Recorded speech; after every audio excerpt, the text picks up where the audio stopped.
Megan. Sheila. It's the first episode of the new year. Yes. New year, same us. Maybe. Yeah, maybe. I don't know. Well, we had a great first episode to kick off 2026 with intention, which I love. Yes. And you shared. Yes, I did. So you'll hear that. I'm not going to repeat it. But Melody was someone who I've been wanting to have on the podcast for a bit since we chatted with Mac. Yes. But the small detail of having to meet her was something I had to work out. But since I have met her, I've learned not even through her, but just how expansive her service has been to this community. Because she's not the type to just come out and be like, I was involved in this. I did this. Yes, she's incredibly humble. Yes. But I kept seeing her name pop up on things or learning that she was involved in certain things. Yeah. And then thankfully, somehow I became friends enough with her that I was invited to her 80th birthday party, which was so wonderful. Yeah. And that was like, wow, like this woman has accomplished so much in her life. You can tell. All dedicated to this community that she loves. Yeah. But I really wanted to hear her story about the Carnegie. Because she was very intimately involved with that. Yeah. And I think what you'll hear in her story, which was also kind of what I was hoping would draw out, what we would draw out of this, was just that there are people doing work that is going to affect so many in so many ways decades down the road. Yeah. And it is worth doing the work for. Yeah. And I think that's what some of us are experiencing now in so many different ways. Not even just in Snohomish, but all over. So kind of going back and hearing what that was like is motivating for what we're doing now. It is. And hopefully inspiring for people who might be feeling those things starting to stir up in themselves, you know? Yeah. Especially because, you know, when you're in the thick of something that is long term. Yeah. As with many things are around, you know, what we do here, partnership with the city and with HDSA, we're planting seeds. And it's not a guarantee that we will see the results of those seeds. Yeah. Or I just learned of a phrase the other day that's like, you will not sit in the shade of the tree that you planted. I love that one. And the fact that Melody, in the 2 decades that she spent to, you know, fighting for the Carnegie here in Snohomish, is now able to actually sit under almost a literal tree that she planted is an amazing testament. But regardless of whether or not that opportunity comes to fruition for everyone, it is good to know that you keep fighting the good fight. Yeah. That even if it's not you sitting under that tree, someone else will. The work is worth it. Exactly. Yeah. And I do love for her that she gets to see it. I love that she's still participating in it, that you can actually go chat with her as a docent at the Carnegie, that she's still active in the work that's being done with the foundation. And she's just an inspiring person. She is. So I hope everybody listens to this and feels inspired and motivated for their next year. And if there's something you've been thinking about doing, there's the no day like invitation today. is there for you to get started. Be inspired by Melody. Yes. So here's Melody Clemans. Enjoy.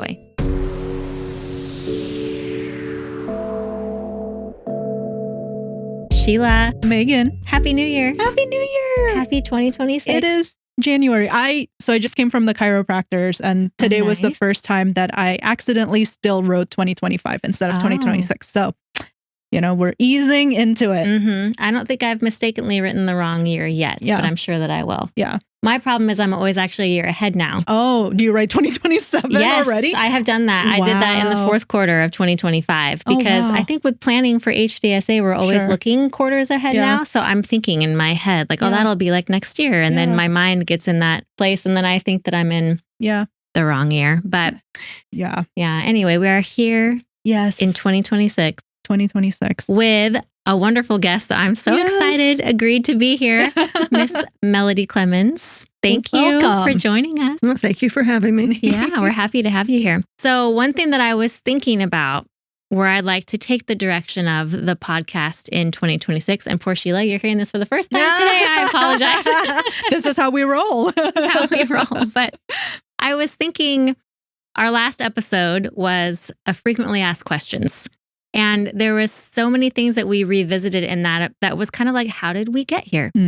how did we get to this place in time in Snohomish and the work that HDSA is doing for our downtown? So I reflected on that a lot over the last month, but I was thinking like, I want to spend some more time talking to people that can talk to us about how we got here, because that's such an important perspective to have as you're moving forward. It all has to be considered together.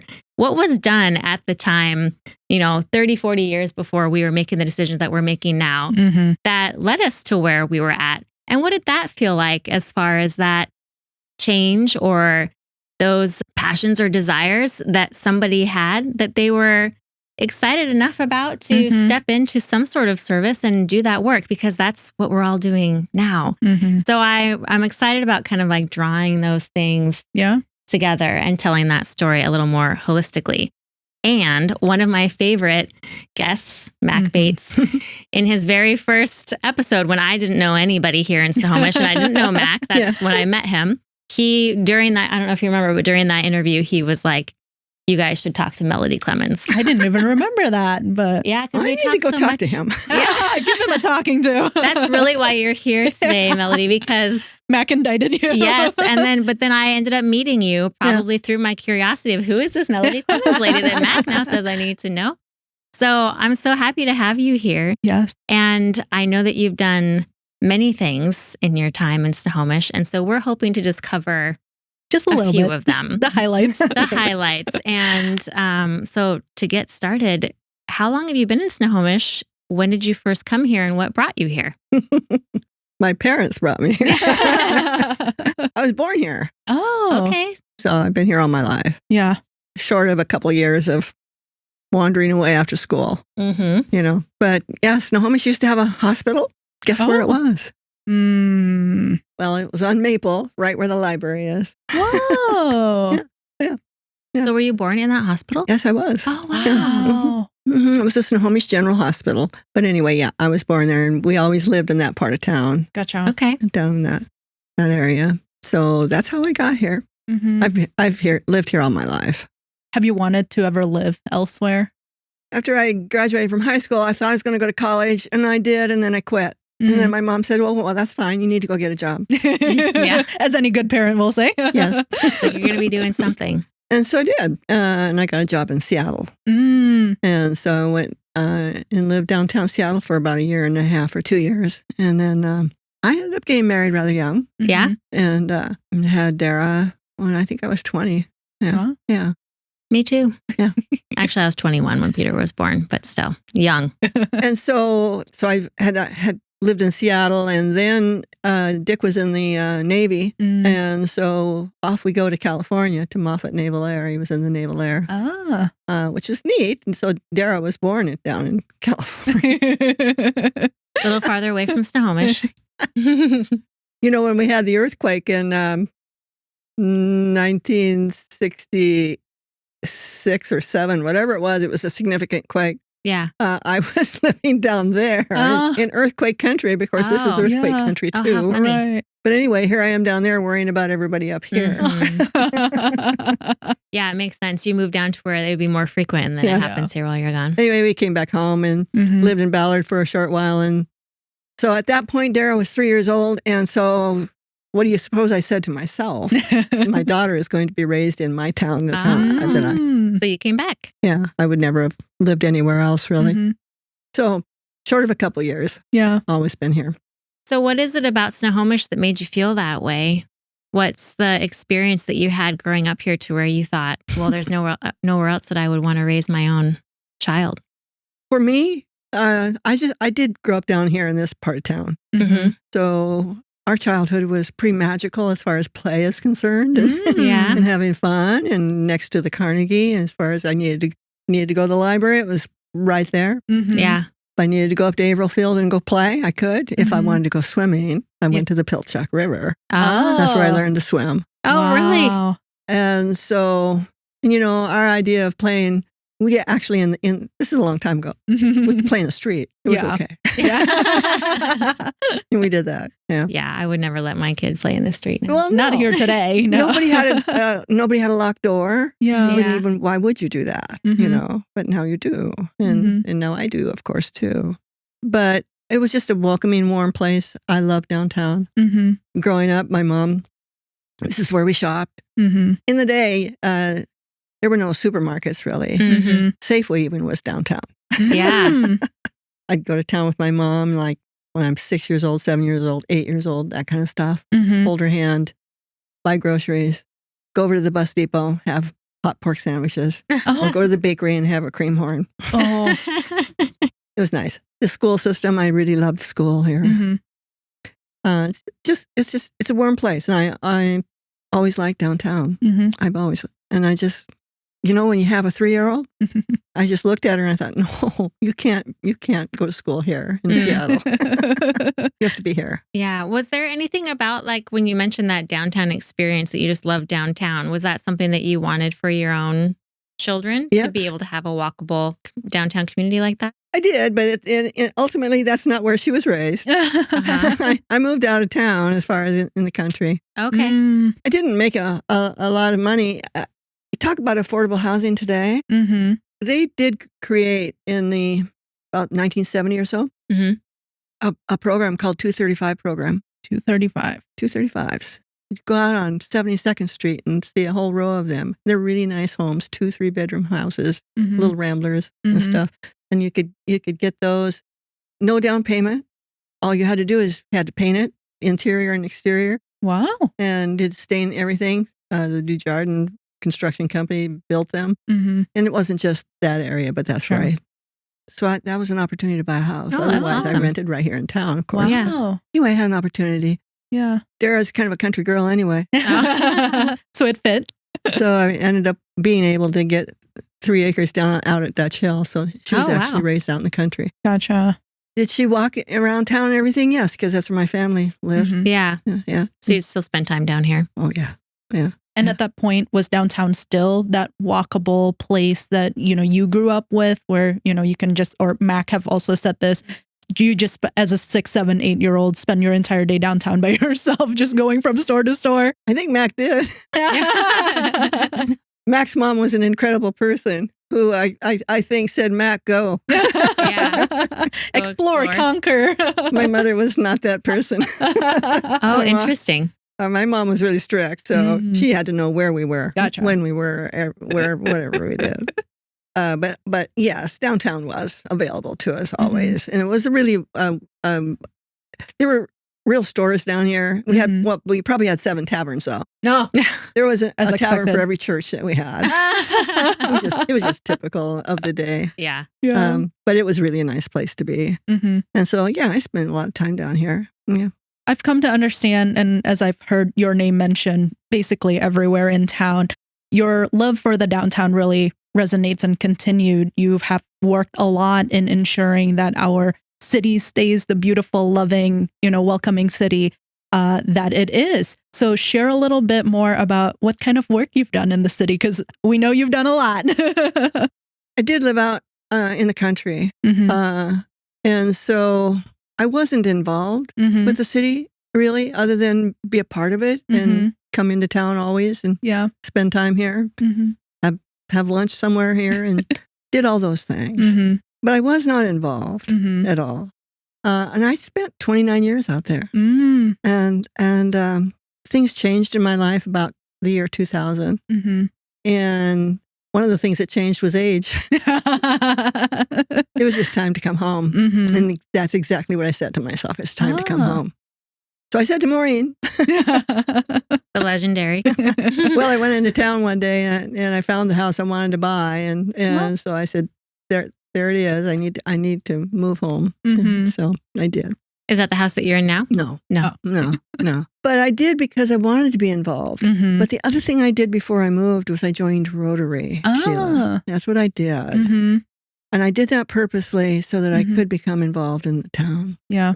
And that meant a lot to me as far as getting reconnected to the town I grew up in. Not that I didn't know everybody. Yeah. That I wanted to know or needed to know or whatever. Still would be downtown, or I'd be at the post office or do all sorts of things, but and medical, everything.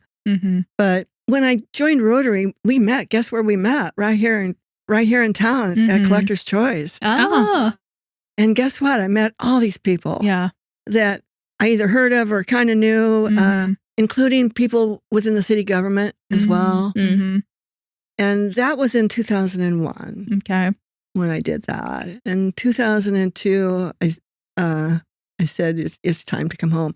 So when you join a service club, you get to get involved in service in the community in which you're living. And I did. And I got to meet, well, I eventually met Larry Bauman, the city manager. That's true. Okay. But I met people that are still my friends then. By 2002, what was happening is Snow Isle had announced that they were going to move out of the Carnegie library building and build a new library. Larry Bauman became city manager very early in 2002, about the same time Snow Isle announced what they were going to do. What happened then is community thought, what's going to happen to this? We're building this, and it was pretty broken down. Yeah. It was still it was our library, but So this was after they built like all of those extension. That was done in 1968. Okay, gotcha. So long after that building. So the annex had been there for a bit. Annex, thank you. That's what I was thinking. The annex was built in 1968. Yeah. And we were all quiet about it. Yeah. We didn't say a word. You know why we did? Because nobody was concerned about historic architecture. We were concerned about we're growing. Yeah. And we need space. We need space. Yeah. Understandable. And the library did need to be bigger. And so they did that. But actually the reason I'm telling you this story is this is how I became involved with the city. Was Rotary and then what to do. Yeah. And Larry, being new to the city, thought, what is the city going to do? This is a city-owned building. About to be vacated in another year. Right. And what are we going to do? They decided they'd have an open forum on July 30th, 2002 and invited the public to tell us what you want. Or do I? No. Dun, dun, dun. No. I say yes that way because it was incredible what he did. And the city council did. And by this time, I'm running around complaining that what are we going to do with the Carnegie? Don't you guys understand how important this building is? How historic this building is? And I'm just talking because that's what I would do. Where did your passion for that come from? Was it because of your experience growing up that was here, built in 1909. You know what year my dad was born? 1909. Oh. That was his library. Gotcha. That was all of his brothers and sisters' library. That was everybody I grew up with, their library. Yeah. And that's where we studied. We studied at home maybe too, but we went to the library to study. Right. Mostly we did. And this is a small town in the day, when I was that kid growing up and playing in the street, it was 3,000 people here. And then we grew to 5,000. And then through annexation and things like that, we grew more.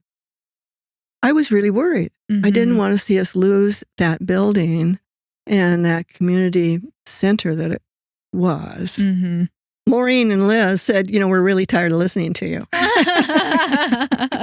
You need to do something about it. When they said that, the forum had already been determined. And so it was just looking at me like, what are you going to do about it?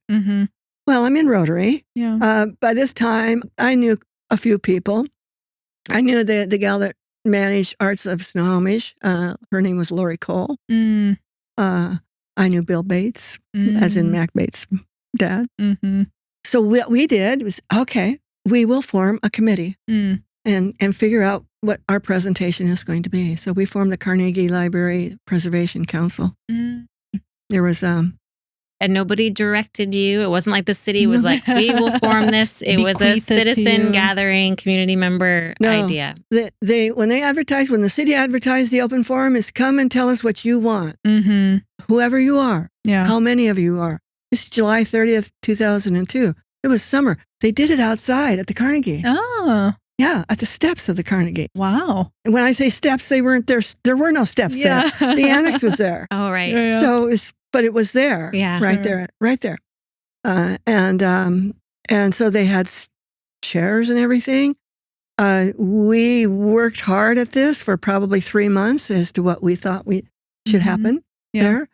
My nephew Tom was a teacher at Aim High. He thought what the city should do is allow Aim High to have their school there. Oh. So one of my competitors was your own blood. He made a wonderful presentation for why it's a publicly owned building, why we shouldn't continue to do that. And Aim High was over at the Grange. I've heard of that building. I have no idea what it is or where it is, but I've heard of it. Yeah, it's a Grange Hall building, but they rented it out to them in the basement. So that's where Aim High was. There were people developers that wanted to tear it down and build housing. Apartments. I have heard the rumor that there was an idea to tear it down and add parking. Yes. Is that true? Yes. Ooh. Yes. That P word I again. get it that we need more parking, but at the cost That was one of the presentations. Can you imagine? Yeah. I'm so glad they lost. Whoever you are, I apologize, but I'm glad you lost. Our presentation was exactly what it ended up happening. Our presentation would continue to be a city-owned building for the community and rent it out. Have performances there. As it turned out, time went by. When we all just went home. I was going to say, you said 2002. Yes. And I know that it was finished and being activated when I started my job here in 2022. And you, as I understand, had a lot more work ahead of you that you probably didn't know was going to be there. You're like, presentation done. Yay. You're like, convince everyone. Just about we all went home. What happened in the 20 years? But what happened is, that all happened. And then everybody just went back on their own business. The city council visited, but they always had to address this because the library was going to be vacated in 2003. Our new library was under construction. And so now what to do? So they did have to do something. And so time went by. Our little Snohomish Carnegie Library Preservation Council continued. And we kept talking about it, kept going to council meetings and talking for our 3 minutes and reminding them and things like that. I want to take a second to talk about this, if you don't mind, because I think this is really important. Like, my own experience of starting to work with government anything, somebody, I won't throw her under the bus who it was, but somebody told me when I was all anxious, she was like, Megan, government moves at glacial speeds and you just have to keep at what you're doing and keep advocating for what you want. And that's been hard for me. Megan, the go-getter over here. I joined council because, let's go do it. Let's participate in it. It doesn't help. Things still move at a glacial speed. You have to be so steadfast and long-suffering in anything that you really want to see that's going to be monumental, quote unquote, or just a large project change. So it takes dedication to do that. It takes patience to do that. What was keeping you motivated during that time to continue? Because sometimes in my experience, it feels like this isn't doing anything. You're just up against a brick wall and you're like, at what point will it give? Like, patience is not one of my virtues. I am always developing it and I will fully admit that. But you have your moments. It's hard to stay with something when you're not seeing any movement. Yeah, or reciprocation or acceptance even, or just openness sometimes. It's like, you obviously agreed to this. The presentation was well received. And then things become out of your control to where you can't just push something forward, but you have to stay present. So can you talk a little bit more about what that was like for you and your companions? Your committee. Well, one of my closest friends was on city council, so she usually kept me apprised as to what was going on. And you are right, and I know it. Government is glacial in its pace. Yeah. But what kept us going is get it done. The serious concern about that building is that it might have been torn down. We might have lost it. Was that what do I want to say? Was that subject to time? Like, was there a threat for the time? Because I know, like, in any building, the longer it sits, the more. Well, it would have been if we'd let it be and not keep keep the question open and present and be concerned about it. But the city knew they had to do something. That annex was so leaky and it was in such bad shape. It was just in 68 that it was just probably, I don't know about slapped together, but it just was never properly maintained. The Carnegie Library building, that's a fortress. Yeah. And so that didn't happen to it. The motivation was the deep concern that something, without keeping this in front of the city, we've got to do something. It's going to be time to move on. That eventually somebody's going to say, just tear it down and build a parking lot. There was a lot of pressure to do that.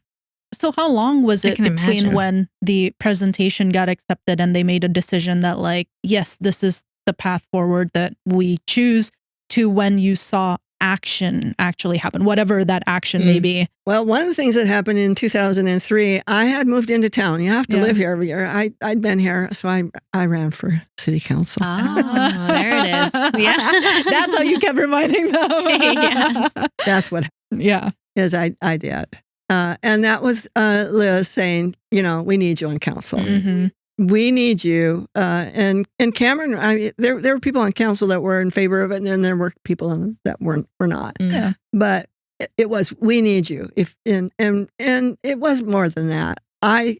Being in Rotary, I was involved in other issues that were happening, and HDS was a burgeoning thing. It was starting to happen. Yeah, that was when that was our conception. Yes, thank you. I don't know what year did HDS? 2003. Yeah. I mean, technically they formed in 1993. As far as like merchants gathering together and like, kind of being a presence, but they were officially, kind of founded and formed into an organization in 2003. And I knew that. And I just didn't remember the year, but I knew that was happening. So I ran for council, and I won. I went door to door twice to every house like there was. You made rounds twice. Yeah. I was going to say, I went door to door like twice, like 2 houses. No, I'm over it. I'm not doing this. Good job, Melody. It was really something. It's really hard to do. I did manage to lose weight. Yeah, that's what we hear. Yeah. I mean, I had a job. I worked 60 hours a week in my work, Yeah. You just do if you have your own business anyway. Yeah. And you just do. And so, you're out there doing that. But yes, so I started on council on January 1, 2004. Nice work. It was, Sheila, in 2004, early on, that the city made a decision. Let's figure out if this building has and I quote, the bones to do what this Preservation Council suggested. Gotcha. Because they liked the idea. Yeah. They really did. Yeah. They actually said, and of course I'm on council too, but it wasn't, I asked if this is a conflict of interest. Sure. I did ask the city attorney, and it wasn't. There was no money involved or anything like that. Yeah. Early in 2004, the city council and the city manager said, let's do a request for qualifications of an architect who does historic buildings and do a master plan to tell us if we did this, if we wanted to separate that annex and restore the building, would it have the bones to do it? And so we did that. And so that all got sent out. It was our job, our committee's job, to do all the studies of it and reviews. There were 12 architects that applied. Wow. Yeah. And so in the fall of 2004, Bola Architecture got the job to do that. And so it was on February 1, I think it was, in 2005, they made their presentation, and indeed, it did. It did. And it was an incredible. The instructions to them is don't take the annex away, but separate it and restore the building. Can you do that? Separate it as in like keep the annex there in some way? Yeah, it wasn't a question of keeping it, but that's another story, another issue as far as what do we want to do with that. Right. Then the council's decision in 2004 was, let's see if the building itself can be restored. So just exclude it from the consideration. And separate it, and then we'll worry about that later. Okay. Gotcha. That's exactly what happened too. Bola came and presented it, and yes, it could be. And so then the city council instructed our committee to form a nonprofit. And that's how the Snohomish Carnegie Foundation came into play. Wow. Yeah. So that gave you another job. Yeah. So did you do those two things simultaneously while you were on council when you helped form the organization? And then did you just serve as like a board member? Did you have... I became the president. I was a board member and the president of it. And again, the attorney says, you're fine. There's not a conflict. So this was formed in 2004? In 2005. Okay. And that's when it really got started as far as working on it. What they said, the council's instructions to us was to go out there and find some money. Yeah. Always comes down to We were that. a nonprofit. Yeah. We want you to come back with a business plan. I want you to come back with a strategic plan. Want to come back with a survey of the community. We reached out to this Everett Community College's business center, Pat Cisneros and Chad Lewis, and they helped us through this whole thing. And we did have to find enough money to pay them, because we did pay them. But we came up with an incredible business plan and an incredible strategic plan. And the community said yes. Yes.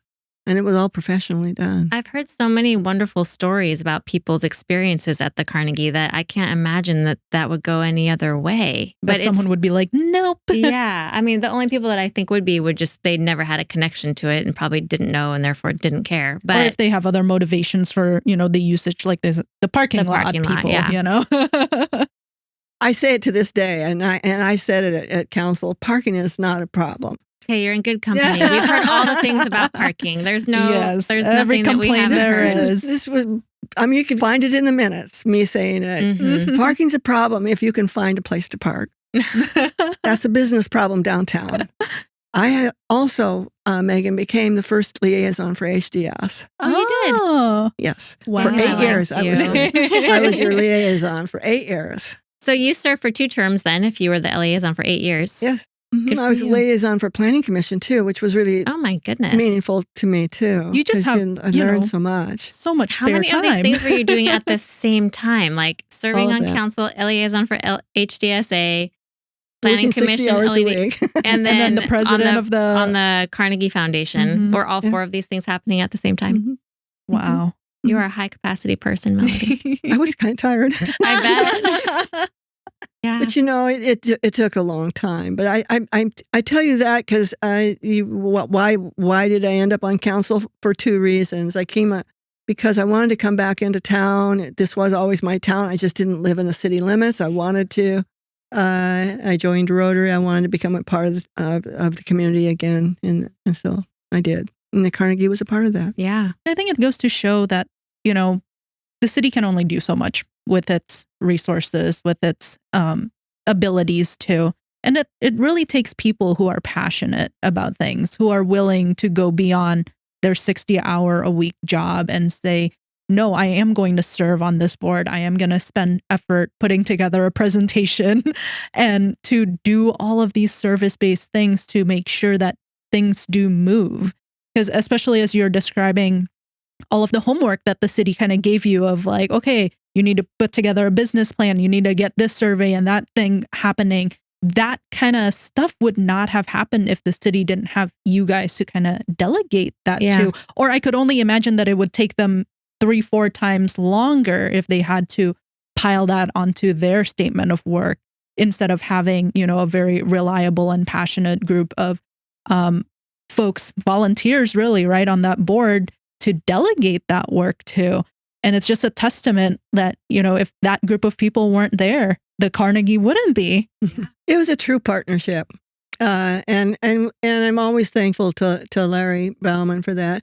Larry's the one that coined the phrase that the Carnegie is the jewel of Snohomish. Yeah, so he true. Coined that. And so it kind of became our motto. It is. But it wouldn't have happened had there not been a partnership formed. But the council at that time, they need help for that kind of thing. They can't just sit there and manage the city and then figure all that out. Yeah. And so we helped them do that. We did. And we're very grateful that you did. Because if not, great. we would not have all of those wonderful things that we currently use the Carnegie for. I know, personally for us, Christmas tree lighting obviously is one of the best experiences you can have in that building. But outside of that, we do the HDSA, the Friends of HDSA celebration there. Mm-hmm. We've done the zombie walk there. Well, and just the farmer's market being the farmer's there. Market, and yeah. I mean, even just if nothing is going on there, it's just so beautiful.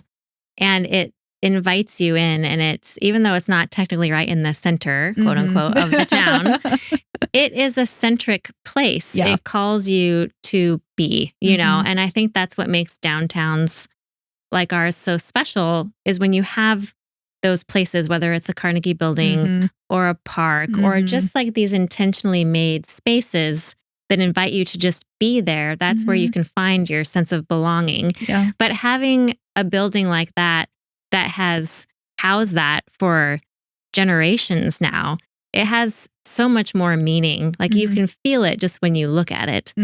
And I think for me, I don't know, and I apologize if I didn't run into you at the other tree lightings, but I feel like this year I saw you multiple times. We actually had to have a conversation, and then I saw you with your family outside when it was being lit. And I always kind of take a scope, but I remember just seeing you again and just focusing in on you, because I was like, oh, it's so beautiful to be here in a moment like this when you can see the person who laid the foundation and stayed with that work to make it happen, and then to be there enjoying it for, so many more reasons than just what was going on in that moment.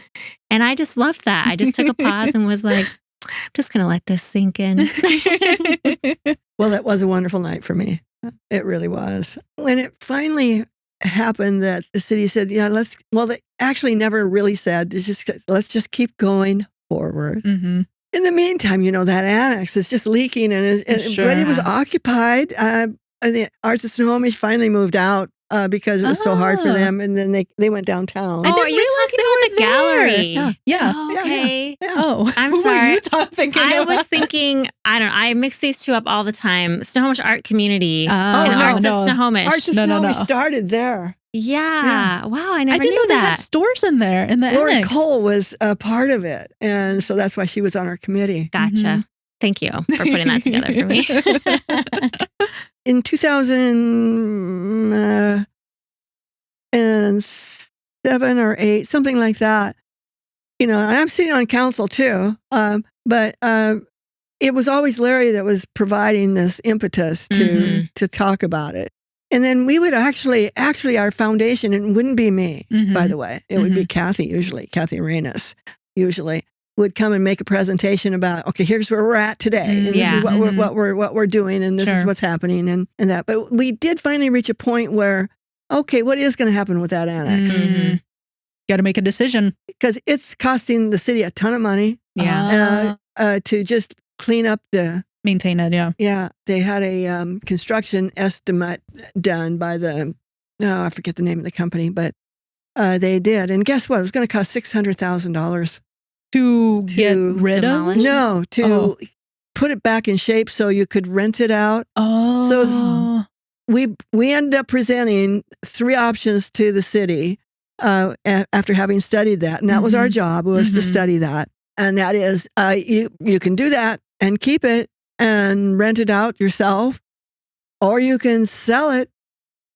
It'll be separated from the Carnegie, sell it, and it'll always be there.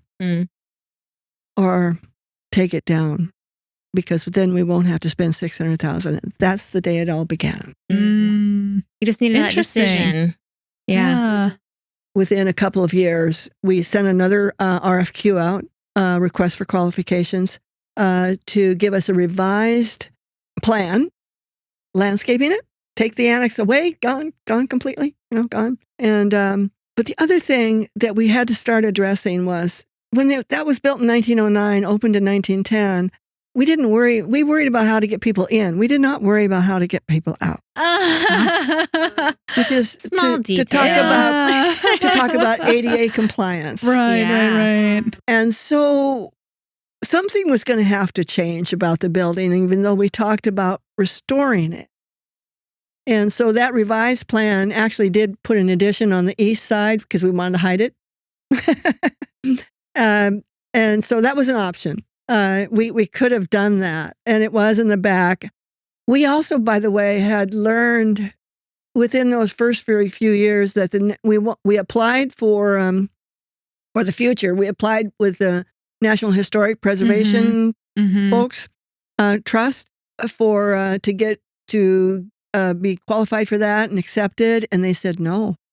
And they said no because when that was done in 1968, the south wall was breached. That's how you got from the annex up to the building because that's an upper floor there. Yeah. So they removed the original entry, and the annex, if you remember, wrapped around. Gotcha. And so they said when you took the facade off the entry and you did that, no, you can do all that, but you're not going to get that. So we knew that. So then we thought, well, okay, we have to have an exit somehow. Yeah.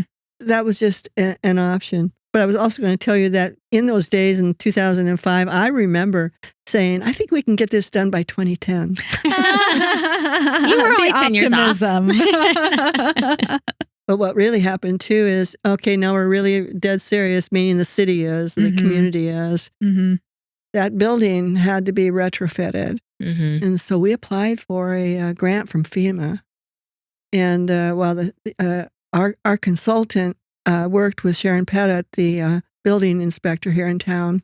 She's the one that recommended doing it. And then we funded the study and applied for it and got it. It was just close to $1 million. Oh, my gosh. We retrofitted the building. Incredible. That was in 2012. Once it was over. And once we invested, we meaning the community, $1 million. And by the way, if you get a FEMA grant, and you don't do it, they ask for the money back. I can imagine. So it sounds like you were kind of discovering as the process was going on what was going to be the next requirement to move on to the next step. And I mean, getting $1 million grant is incredible. And by we, you mean the Carnegie Foundation did that, or the city? The city applied for it. Okay. We did the work and funded the study. The study was a $30,000. It takes a lot of money to apply for these grants. Yeah. So there had to be a study to show that there was a reason to do this to the federal government. And so we did fund that. The city looked at us and said, you want this? You have to do that. Yeah, we did that. I think that's so great that when you said the power of a great partnership, it really was. And if either one of you would have kind of, stopped or been like, it's too much effort or lost momentum or lost, personnel that were interested in pursuing it, it would have died. Like there's so many things that had to happen to keep this moving forward. So you've got this grant, the study was done, it was retrofitted. This is 2012. There's still 8 more years before it's opened. So I know there's been stories of like finding chandeliers and painting and even just like cleaning out the basement. I mean, was this all still work that was just done primarily by the foundation and community members? Kind of in concert with the city as things needed to be done. There was always in the Snohomish's budget, there was always a Carnegie Trust fund. Was it funded? It always had a little bit of money that you could in it. That money could never be spent on anything but the Carnegie.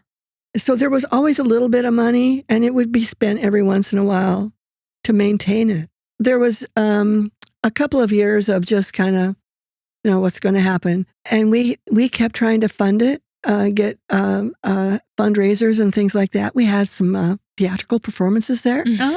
We had Shakespeare in the Park there. Wow. We need to bring that back. We can. In our business plan. No, there's no reason why you couldn't have we had several theatrical performances there. We did for fundraisers and things like that. We've had dinners there, but we never could get all of that. You asked about painting and things like that. So in 2016, and that stands out because that was quite the year. The city took that trust fund. They said, "Here's $15,000. We're going to put a carpet in there." Yeah. In the upstairs? Yeah. Oh, there was already wasn't a carpet. I don't know what it was. Something. But they wanted to do that, and we're going to paint the interior. Somebody is. So they spent all their money on that carpet, and so we went to Sherwin-Williams. And had them donate the paint. And do you know that we painted the interior of that building? You did.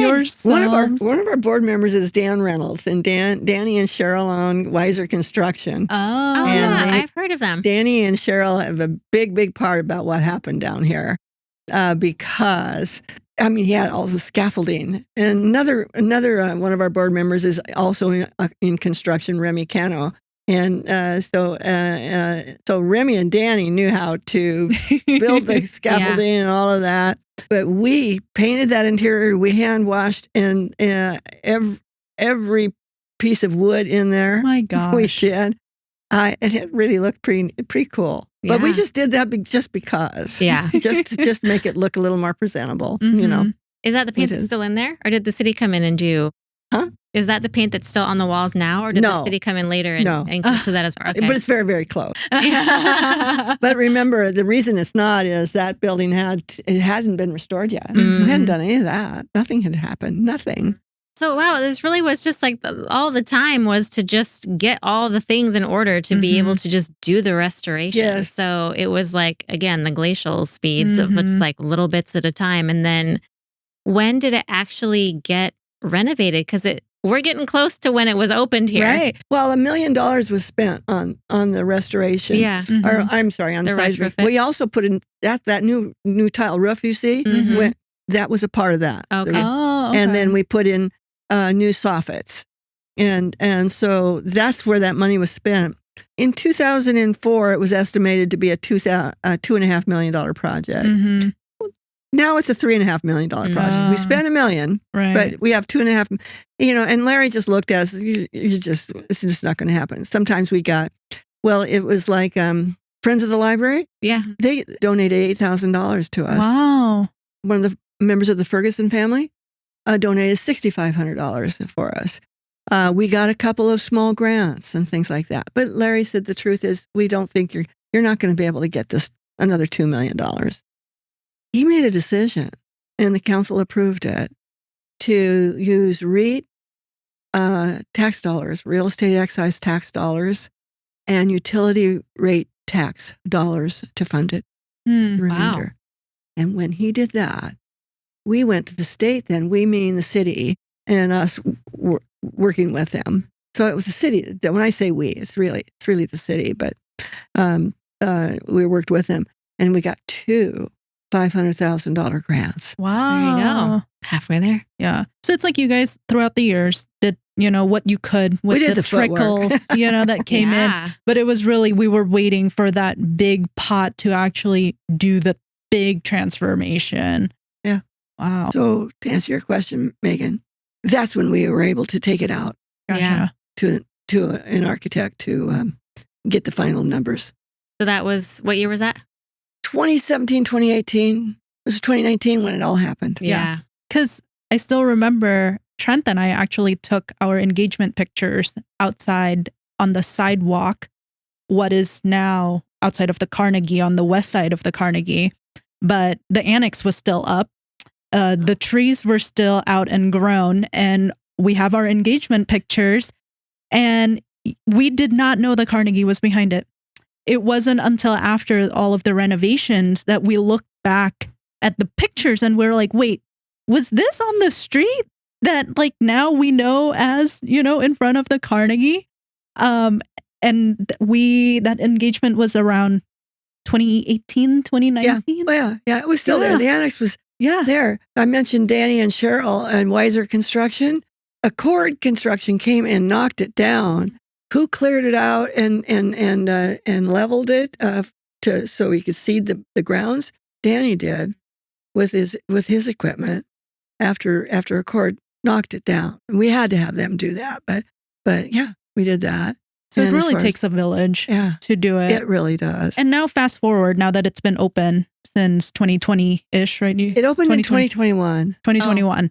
So it's been almost 5 years now. How do you feel when you walk by it, when you go in it, when you look at it, when you go to these events? When you're still there serving as a docent. One of the best things I do is docenting. Yeah. Because what happens? We don't get a whole lot of people that come in. And during the winter, we only do it on one Sunday a month now. But during the market, we do it every Thursday. What happens is people come. Well, Megan, you mentioned that that's not the center of town, but it is. Yeah. If you to understand Andrew Carnegie and those grants, officially, the Carnegie Corporation to fund these grants started in 1899 and lasted until 1929. And when I say officially, prior to that, he built his first one he built was in Dunfermline, Scotland. That just happens to be where he was born. Oh.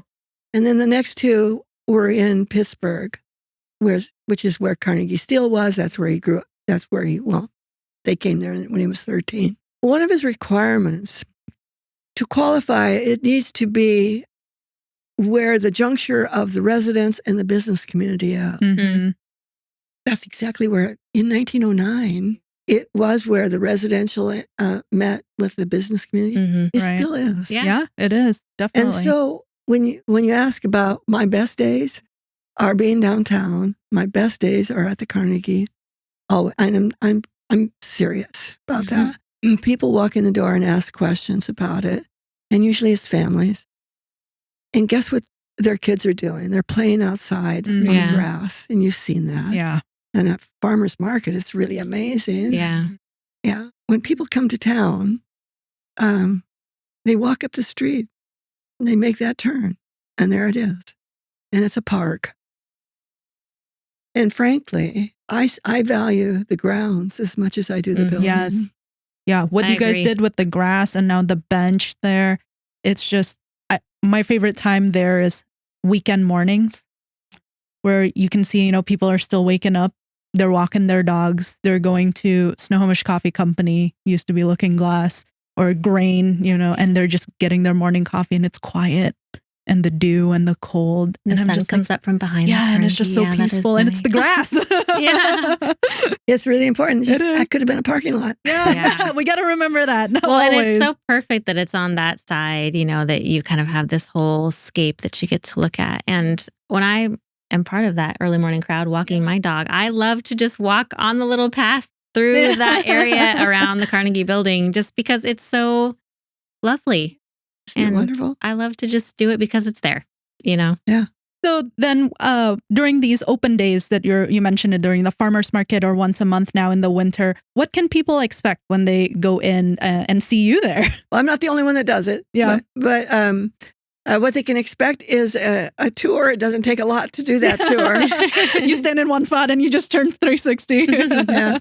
But we give them a tour. They'll ask questions and we explain things about that and talk a little bit about sometimes we might take them outside and talk to them about the printer's marks and the Van Brigel tiles and the grounds and things like that. What I'd like to remind everybody is this building may have been built in 1909 and opened in 1910 and all of that, but it is up to date electronically. When we do this, we have a video that shows the history of the Carnegie and how all this happened. And so if you come and visit us and take our little tour and explanation, we have that to offer people to help understand. Yeah, you guys are really keeping the history alive, right? Because unless we hear these stories, unless we learn from the history, we wouldn't have known all of the trials and tribulations that you guys had to go through to get the Carnegie to where it's at today. It was been a wonderful experience. Not over. Yeah. So what is upcoming for the Snohomish Carnegie Foundation? What we're doing, our foundation is doing is we got a $10,000 grant this year, or 2025. To put a new signage up at the log to explain its history. Sure. And so we got that accomplished just by the end of the year. Finally got it in. So that's there. And we got a $23,000 donation from the McAuliffe family, as in the McAuliffe Nursery and things like that, to donate picnic tables along Pearl. Perfect. That would be lovely. Right by the log and the grassy knoll strip there. between the street and the parking lot. Yeah. They've arrived. They're down at Public Works. We just don't have them installed yet. Oh, so any day now. We've purchased a stone so that we can commemorate it to the McCullough family.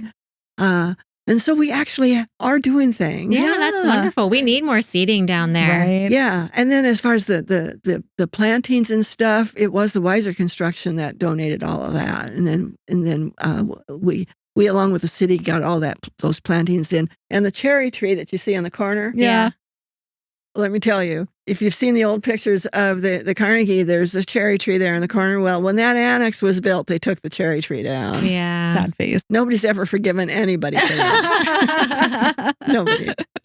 We brought the War Memorial back and put it where, such a nice place. We wanted it to be in a contemplative place. And so when I say we again, it's the city, but we worked with the city in expressing our hopes. And we actually did do a study about that and worked with VFW and American Legion to do that and formed another committee. The city formed a separate committee for that. But we brought it back home, so to speak. Yeah. And we have that and a bench. I think we'd like to have a couple more benches in the front area. It's just nice to have seating downtown in general because we really have like our little picnic tables down at Klahia Park and then the little ones that sit up above Klahia Park. There's two.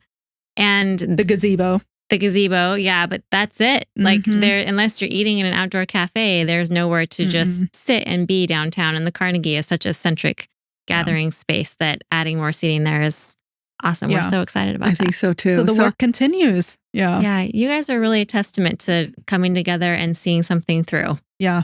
Over decades. Like, it's amazing. And I love how many of you are still involved and still like docenting. Like, I do really encourage anyone who's listening, like to drop by, you know, what Sunday are you there each month? We're the first Sunday of each month. That will, that last month of that will be in April. Okay. Because guess what? The farmer's market starts. So come on Thursdays, enjoy the market. Yeah. And we're open the same hours as the market. And we get a lot of people in. Oh, yeah. Yeah. It's great to, even if it's warm, to just go in there and kind of chill for a little bit and, you know, chat with whoever's there. Even during events, like when, you know, Trent and I have hosted multitude of events, we will get random people as we are setting up, just walking into the building. Yeah. Thinking that, you know, they can just come in, and we unfortunately have to, you know, tell them, oh, we're hosting a private thing or we're doing blah, blah, blah. But it is really funny, just the natural curiosity that the building presents onto people, that they're just like drawn to it. And it's they're like, the jewel. Yeah. It's like, as long as the door's open and they see people there, they're like, I want to go in. So we will direct them to these open hours when you have. Yeah, please do. Yeah. And we'll show the video. Yeah. Yeah, which is another great resource. And you can learn so much more on there. And I think the video is great about talking to the points of how people have been so connected to that and the history of the building, but how it's connected to people and their stories and why it's important to keep those stories going. Yeah. And Melody, I'm so grateful for yours and just for all the work that you've done. That was really, you really had to stick with that and be determined and stay committed. And I think it's just really beautiful that you're still participating in these ways and you're still serving and you're still coming and talking to people like us. And I just find it really motivating, especially as a person who lacks patience, to take the Melody Clemans approach and just know that it's worth it. Yeah. And like remembering you at the tree lighting, to know that it's worth it for moments like that, you know, that you get to just kind of relish in for yourself. But all of the other people that were experiencing their own special moments there that night. It's just, it's so important what you did. What has happened is it's a place for families. Yeah. And families love it. And I love it for that.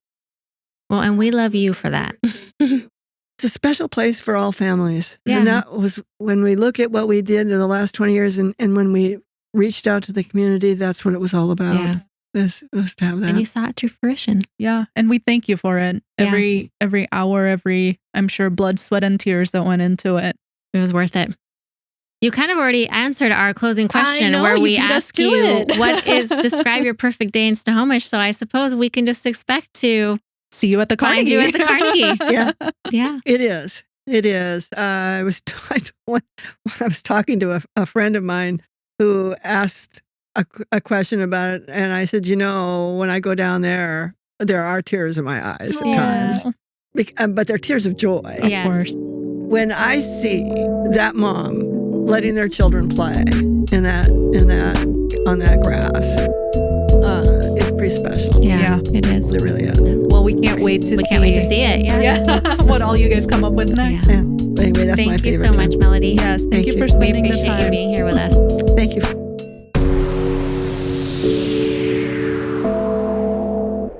Snohomish Storytellers, brought to you by the Historic Downtown Snohomish Association, produced by Red Trucks.